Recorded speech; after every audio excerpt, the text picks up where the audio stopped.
Alright guys, welcome back to another AOV video. Today I'm going to talk about item build path. Alright, so this is another very important concept alongside Arcana and hero selection. So usually, let's say if you are playing at Enzo, you'll follow a certain build, right? Maybe by the top players, you watch some videos and you follow the recommended build.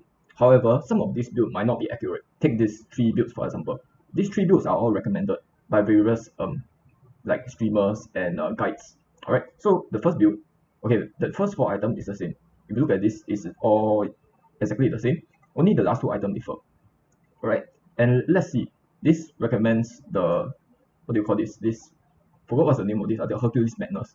The other recommend this, which is what is it called again? Cliff Sentai. And the last one recommends Fenrir Tooth. So let's see which one is the most accurate from an item path building point of view.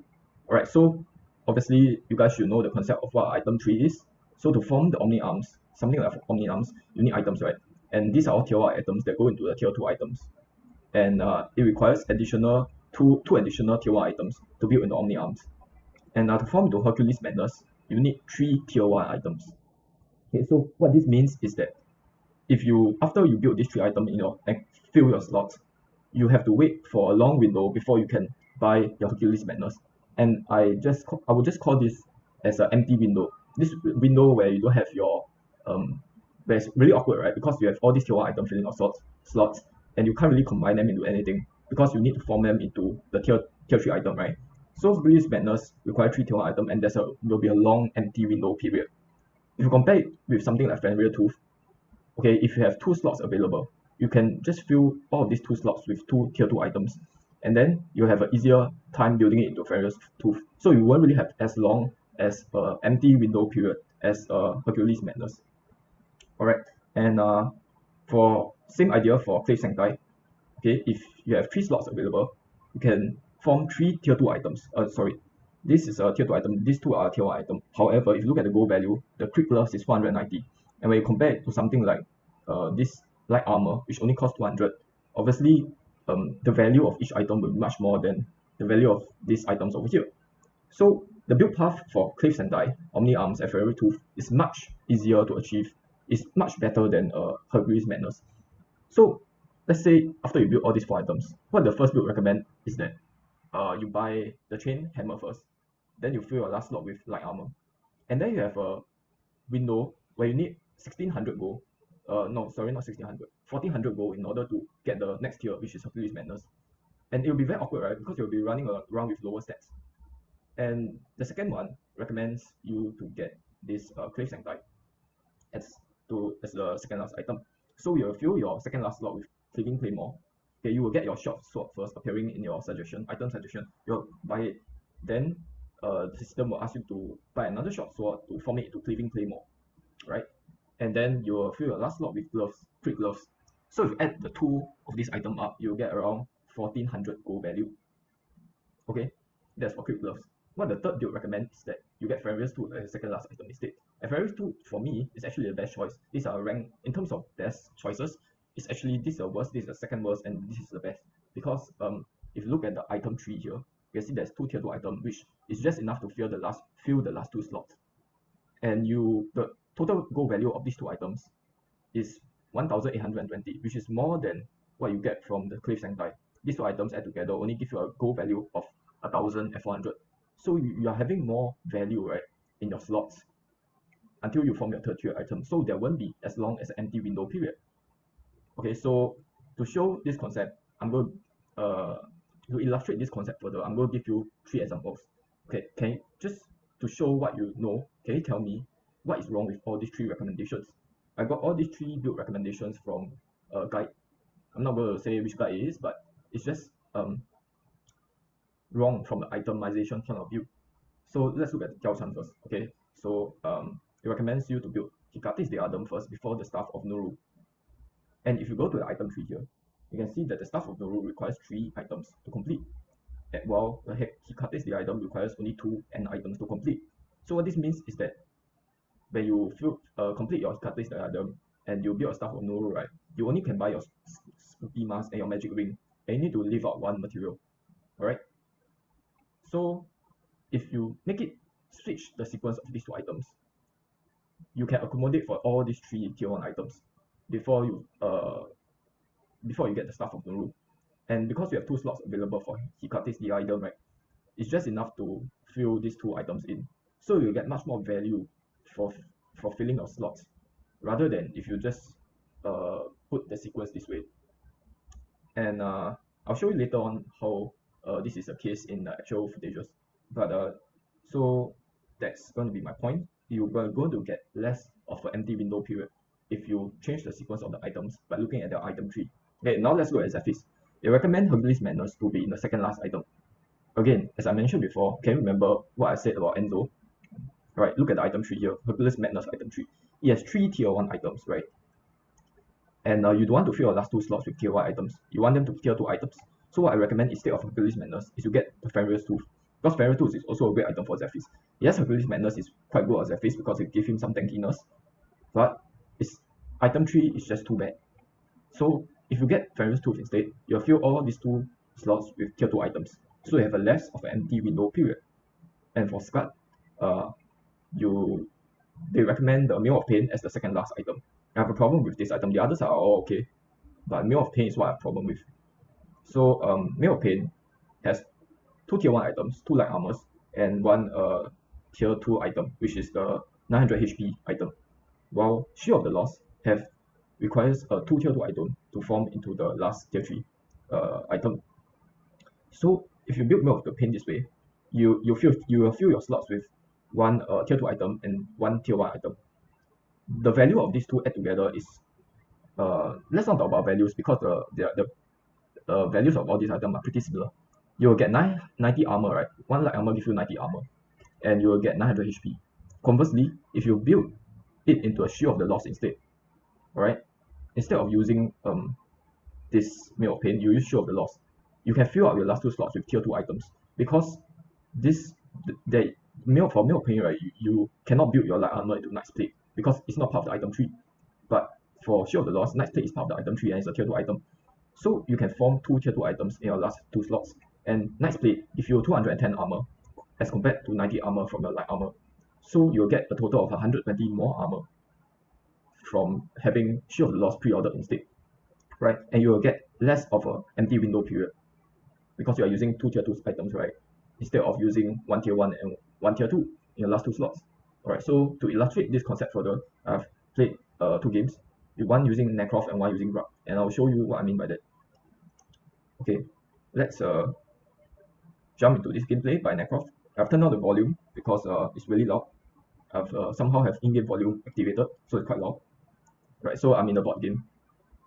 Right, as you can see, I'm trying to build. I finished my first 3 items because I don't want to waste time, and I'm trying to build Omni Arms as my next item. So Omni Arms is good because you can fill up all 3 slots with this item tree prerequisite items. So see that I'm not buying any of these items just yet. Why? Because I'm saving for these items that will appear in my recommended build item suggestion. As you can see, I'm not clicking on either of these 2. Alright, I'm going to farm a bit and we'll get the goal soon.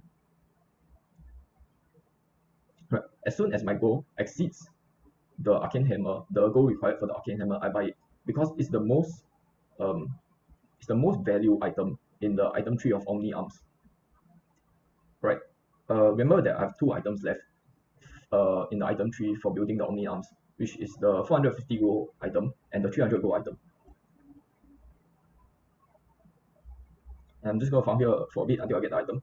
Note that I'm not buying any of these 2 because I know that the next most value item in my item build is the 450 gold item, which gives me 40 attack. And see, I'm not pressing off either of these. Right now, I have the 450 gold. I get the chain hammer, which gives me additional 40 damage. Alright, and as you can see, the last item I need is the 300 gold item. So I'm going to buy the 300 gold item next when it appears in my suggestion. So you don't just randomly click on your item suggestion that appears here, unless you are very dangerous, unless you are a fight, right, and you want to get as strong as possible. But if you're out of a fight, you just want to save up when you go. Alright, I have about 660, let's go back for a bit. I have 660 a goal of empty window period to fill before I can form all of these 3 items into Omni Arms. The first build, this will be the first build I'm testing, which is this build, and this is my recommended build for Necroft. For build 2, I'm going to show you guys later on, and I will explain why this is more of a bad build, more of a worse build. I'm just farming here to get the gold required for the Fenrir's Tooth. It's not really important. I'll just jump ahead. Alright, I already got 2 tier 2 items. Building Fenrir's Tooth. Oh, sorry, I only got 1 tier 1 item. Now I finished my 2 tier 2 items.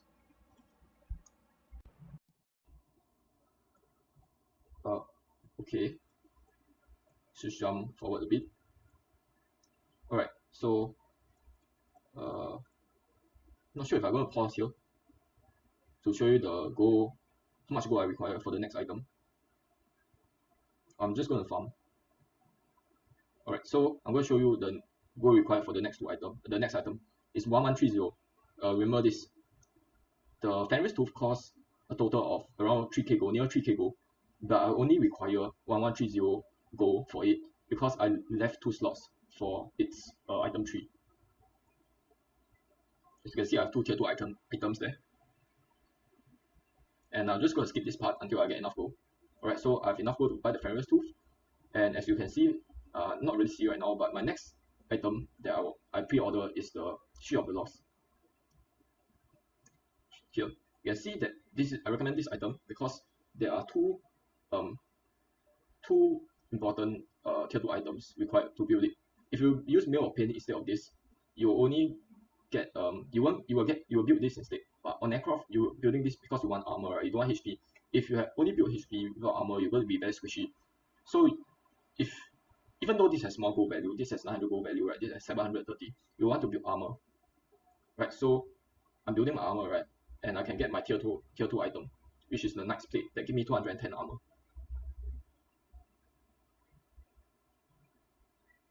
Yeah, here I get my Knight's Plate, and yep. Then I won't really have an empty window period because I have some armor to sustain myself.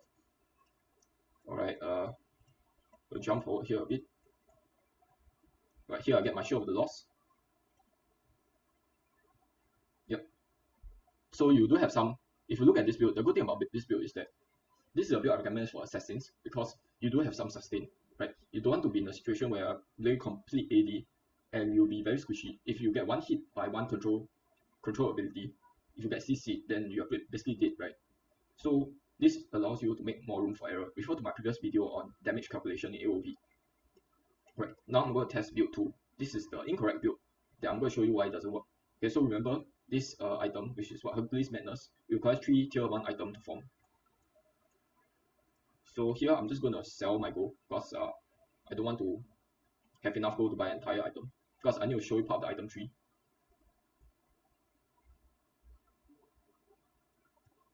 Alright, now here you see, I'm going to pause this for a while. You see I need 3 tier 1 items, and the most I can fill my slots up is with the 450 gold item and the 220 gold item, which leaves a huge empty window period before I can form these two into a tier 3 item.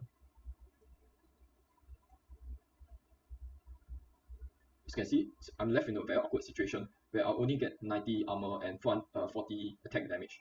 So 90 armor and 40 attack damage is really awkward, and you have an empty window period of about 1400 gold before you can upgrade to your next item. Yep. As you can see here, even though I have 1400 gold, I can't really buy anything because my next upgrade is only at 1410 gold. Now I got my item. Alright, and my next item in line is Farrier Tooth, right? Because you always want Farrier Tooth in your build as an assassin, because it just gives the 200 AD that it gives is just too much, right? So now I'm going to build Farrier Tooth in my last slot. Right, I'm going to farm until I get the tier 2 item. Okay, I have my Cleaving Claymore here. And I'm going to check my build and show you why this is bad. Okay, in a second here, I'm going to kill this Crash AI. And I'm going to show you why this build is bad. Alright, here's why it's bad. Because your next upgrade is 2040 gold. So you have a huge empty window period until you get Farrier Tooth. Remember that in my last build, the gold required for upgrade, right? Because I filled these final 2 slots with the 2 tier 2 items, 2 Cleaving Claymores. The gold required to reach my next upgrade is only 1130. But here, because I feel my item slots up, my next upgrade requires me to farm for 2000 gold, which is a huge empty window period in which you are not getting any stronger, right? So this is why the sequence of your items really matters. Alright, so here I'm just going to finish the game, so it's nothing really much. The next game I'm going to show you is a Grok gameplay. And I'm going to show you why Shield of the Lost is better than Mail of Pain in my opinion. Let's ignore their stats and let's just say they are the same stats. Shield of the Lost has even higher stats than Mail of Pain, as build path is much better. But let's say that Shield of the Lost and Mail of Pain have equal stats. Let's see why Shield of the Lost is better. Alright, so this is my Grok, right? I'm going to use this build, my build 1. I'm going to put I'm going to use build 3, and I'm going to build a Mail of Pain as my last 2 items. Right, so I'm going to farm for a while. I'm going to fill my item slots up.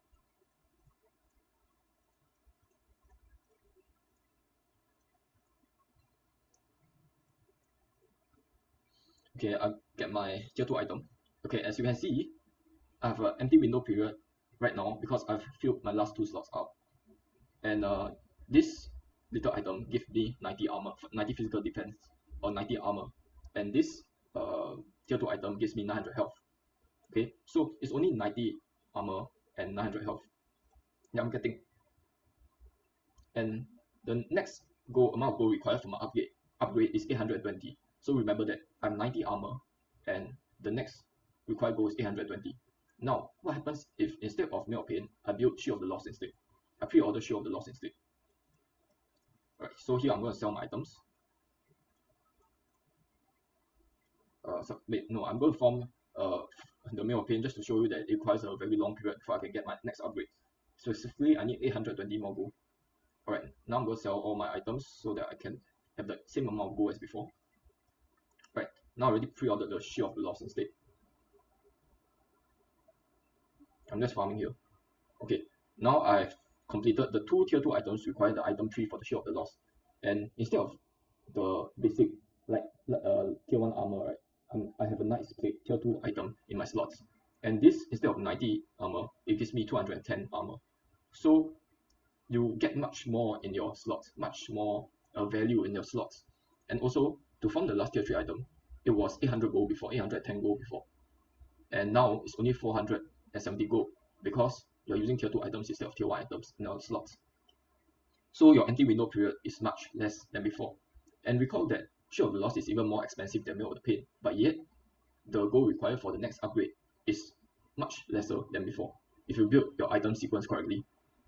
So yep, this video just shows you that Shield of the Lost has a much better build path than Mail of Pain, which is why for most heroes I use Shield of the Lost over Mail of Pain. It also gives 60 more armor, and the unique passive isn't really bad either. Because if you think about it, Mail of Pain gives you damage reflect, right? Okay, that's fine. But it's not like Shield of the Lost does not have a passive as well.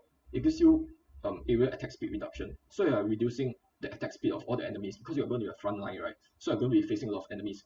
And you're going to be reducing the attack speed. So people like Hayate, right, which requires a lot on hitting the 150 attack speed mark, they are going to have their attack speed reduced to 120, and they're going to get their abilities limited. Not only Hayate, you're also going to limit the attack speed of assassins. So if you are fighting somebody like Wukong, like Zanis, you're going to lower their attack speed as well, which is going to diminish the enemy's power. So as a support, would you rather deflect damage to an enemy? Would you rather deal damage to an enemy? Or would you rather diminish the enemy's attack power? Obviously, as a support, you would rather diminish, right? Your role is to sort of put down the enemy team and help your team instead of doing damage to the enemy team. So that's why Shield of the Lost, if you want to play support, you want to play tanks, I recommend it over Mail of Pain. Not only because the passive, I think the passive is better, but because the item build path is better, and also it gives 60 more armor, which is quite a lot actually. Yep, so that'll be the end of this video, and it shows you why item 3 is so important. And yeah, so next time you're building building assassins, you'll know that Omni Arms require 3 slots, Furious 2 require 2 slots, this Clear Sanctize requires 3 empty slots, and yep, so on and so forth. So before you build items, always look at the item tree and see what is the next item required to form this. to form your item. Because the thing is, you sometimes get awkward situation. So let's see. Let's say you are using this build, this Omni Arms build. You are trying to form Omni Arms, right? But your item bar will pop up the short sword as your next recommended item, because the recommended item will look in the future into your next two items for suggestion. And your Omni Arms requires these three items, right? This item actually there's a bug in the game where it doesn't give you suggestion for these two items. It will only give you suggestion for the Arcane Hammer if you hit over 740 gold. So let's say you have 0 gold, right, and you're farming. You hit your first item in your suggestion bar, which is going to be short sword instead of Ring of Vitality or Chain Hammer, and you form your short sword. You buy your short sword, and then the item suggestion will prompt you to buy the Ring of Vitality, because it will go from the cheapest, right, item to a more expensive ones. So you buy a short sword, you buy your Ring of Vitality, you buy your Chain Hammer, and you find that you are left in a very awkward situation, because you have a tier 2 item for the Fenris Tooth, you have a tier 2 item for Fenris Tooth, and you also have two tier 2 items for your Omni Arms. So you're stuck in a situation where the empty window period required to form your next tier 3 item will be very large. So think carefully every time the next item suggestion pops up in your window, and you don't just click it randomly. You need to look back and think of the item tree. And the sequence of your items will also matter. So that's it for the video. Hopefully you understand what I'm talking about. Hopefully I didn't make it very confusing. And next video I'm going to talk about hero tiers. So look forward to that. And thank you and have a good day.